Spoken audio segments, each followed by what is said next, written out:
Bago kaya ang pulso ng ating mga isaw-sawero at isaw-saweras? Kayo na kaya sila pumapanig? Tanungin natin. Ala, kunin ang mga cellphone, ilabas na. Ang tanong, makatwiran ba na kunin ni Michael ang kanilang anak? Boto na! Yan. Makatwiran ba? Ayon sa narinig nyo. Yan. Nako, nag-50-50 na. Eto na. Sumagot tayo. Doon muna tayo sa hindi. Okay, sinong hindi? Hindi makatwiran. Ate, ano po pangalan nila? Wilma po.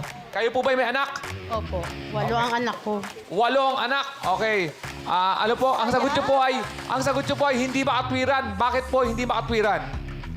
Mas maganda po kasi nasa poder ng magulang na babae. Kasi po ang lalaki, nagtatrabaho. Hindi maasikaso yung bata. Ang babae, nasa bahay lang. Mas maganda po talaga nasa ina. Lalo po 4 years old pa lang. Nasa pangalaga pa ng magulang yan. Yan po ang sagot.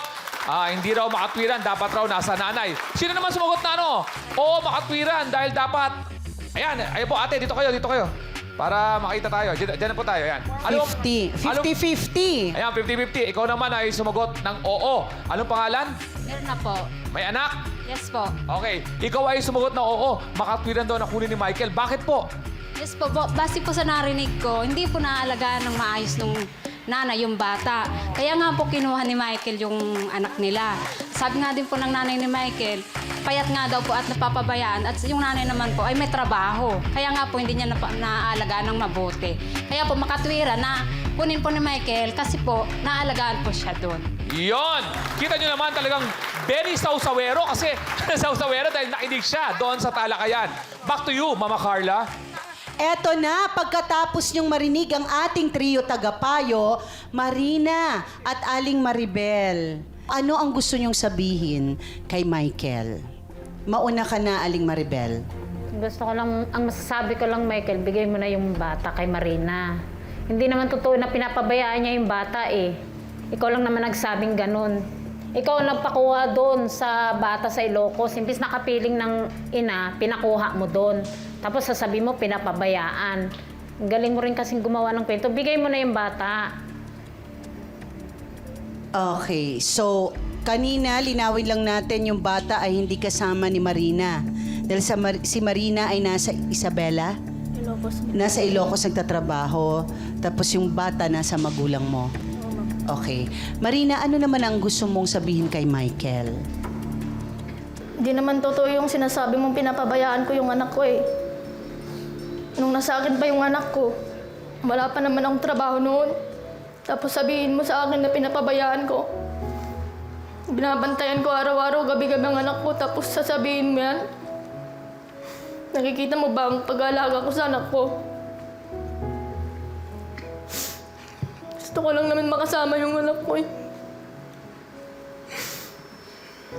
Masakit po bilang isang ina mawalay sa kanyang anak. Araw-araw pa akong umiiyak. Nagdarasal sa Diyos.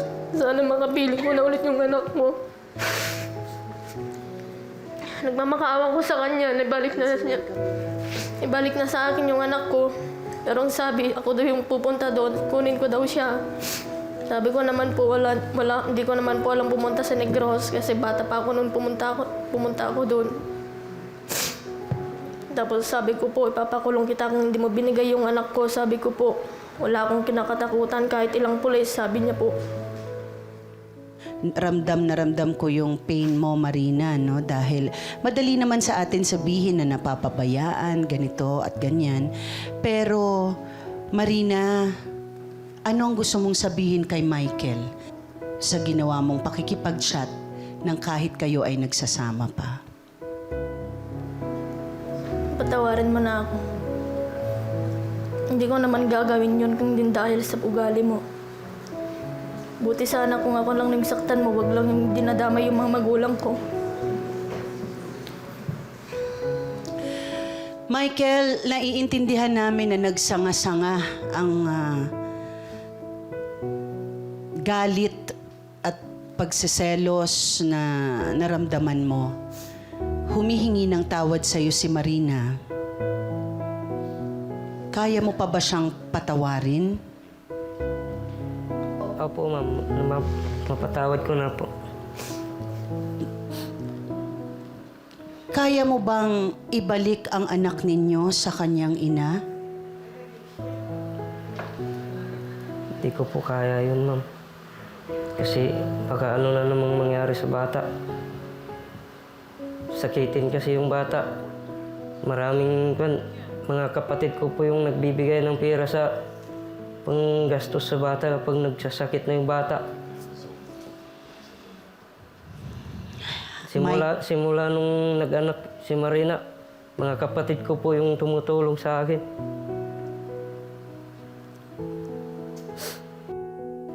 Handa ka ba na umabot ito sa kaso at pagdidesisyonan kung sino mapupunta kanino ang anak ninyo? Handa ka ba? Opo, ma'am. Ilalaban mo. Hanggang saan mo kayang ipaglaban ang anak mo? Hanggang makaya ko po, ma'am. Narinig natin lahat, Marina. Handa ka bang humarap at ipaglaban sa husgado? Oo, ma'am. Katulad ng nandito sa ginagawa natin sa face-to-face, hindi na talagang kailangan pa, no, humantong doon. Para kay Marina na magkaroon siya ng katahimikan, anong pwede niyong pag-usapan at pagkasunduan dito para hindi na kayo humantong pa sa husgado pagdating sa anak ninyo? Gusto ko lang, ma'am, po, ma'am, mabulit ang aming pamilya, ma'am. Gusto ni Michael mabuo ulit ang pamilya nila. Marina, may pag-asa pa bang makasama mo ang mag-ama mo muli? Yung anak ko lang po yung gusto ko, ma'am. Mahal ko, ma'am. Hindi ko naman po kayang pilitin yung puso kong magmahal. Hindi kaya ni Marinang pilitin ang puso niyang magmahal.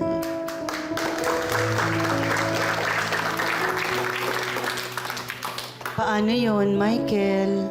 Narinig mo na ngayon na hindi kaya ni Marina at Gusto ko lang po, ma'am, yung ako po yung sa bata, ma'am, mag-alaga.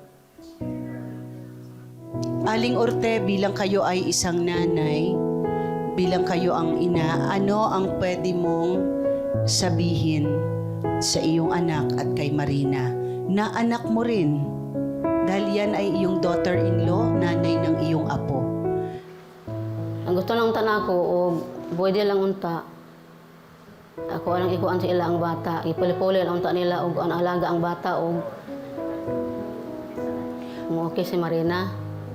Okay, so ang sabi ni Aling Orte kay Marina at siya kay Michael, kung pwedeng, hiram-hiraman naman yung bata. Ngayon, hindi kasalanan ng bata ang naging problema niyong mga magulang. Kaya magsakripisyo kayo na lumaki ang anak niyo na kahit magkahiwalay kayo, sa paningin niya ay buo. Okay? Yan ang advice ko sa'yo, Marina. Dahil yan ay experience ko. Okay? Kuya Alex, anong say mo sa ating kontrobersyal na issue ngayon? Mama Carla! Kung mababasa niyo nasa t-shirt ko, nakalagay dito, bata-bata, paano ka nawala? Alam mo, hindi lang naman yung bata ang nawala. Ang nawala dito yung pag-iibigan ng dalawa, si Michael at si Marina. Kung sana napakadali lang sabihin na, uy, alalahanin niyo lang dati yung pagmamahalan niyo. Kaya nga kayo nagkaroon ng anak, nagbunga ang pagmamahalan niyo. Pero na-realize ko, hindi talaga dito yung bata ang problema. Ang problema, kayong dalawa, mga isip bata. Back to you, Mama Carla.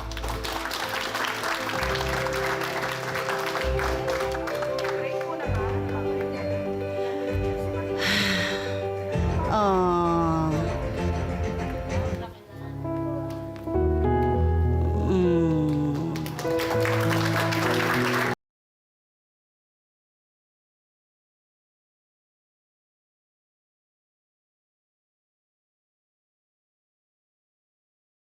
Kahit tayo ay nagdidesisyon na magsama, dumarating talaga ang panahon na nauuwi ito sa paghihiwalay. Pero kung ang inyong pagsasama ay nagbunga, lagi nating tandaan na bago ang mga desisyong pang sarili, unahin natin dapat ang kapakanan ng ating mga anak.